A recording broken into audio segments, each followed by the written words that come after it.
People, it's yours truly. Happy Mother's Day to all the moms, grandmoms, auntie, godmoms out here doing it big. Y'all see the vibe. Y'all already know what's going on today.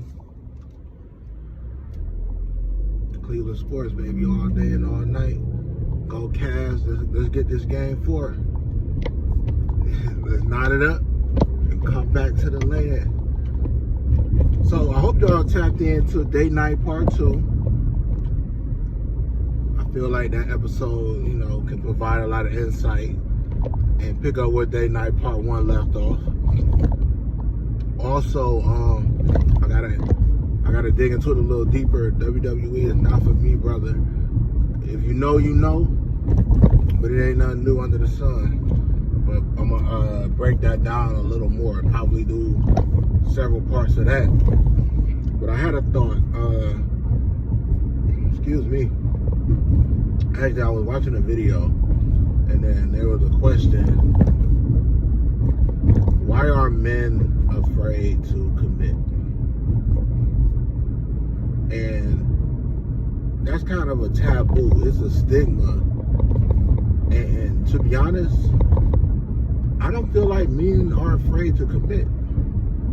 There are men who are ready, willing, and able, and who desire commitment. The other piece of this conversation is, what about the women? So you got to ask yourselves, what would cause a man not to commit, or will be in a committed relationship and no longer want to be in that committed relationship? For starters,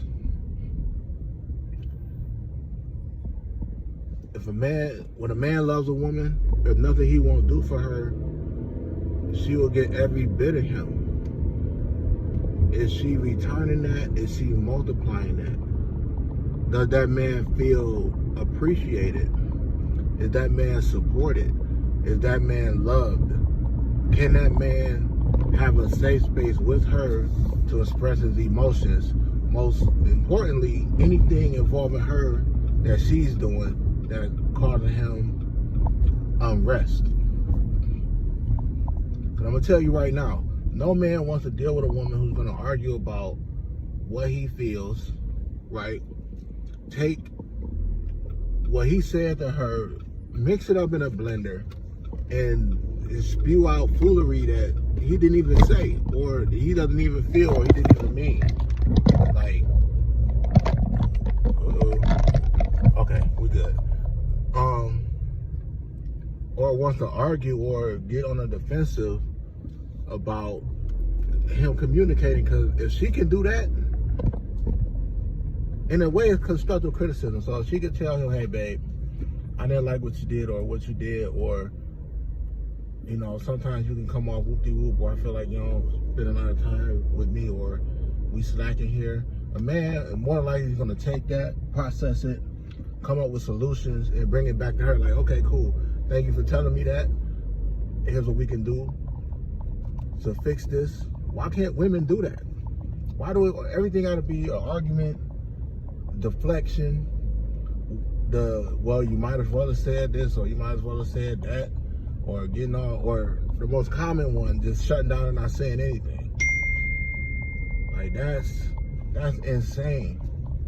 Shout out to the Brody, but we live right now. But yeah, like, that's a lot, because everything has to have balance, has to be reciprocal. It has to be a safe space for the both of you, not just one. Like, that happy wife, happy life, that's bullshit.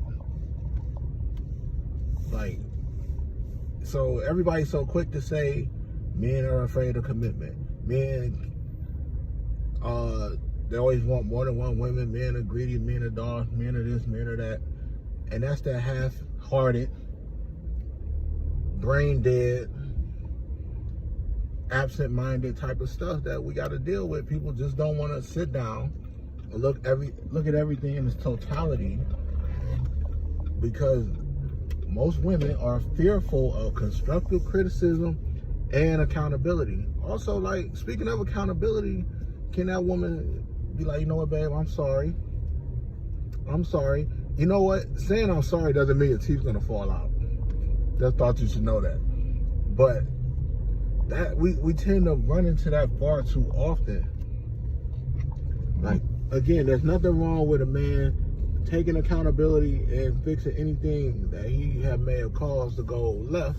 But why don't the women be held to that same standard? And then when you try to hold them to that standard, you meet resistance, then we come right back around.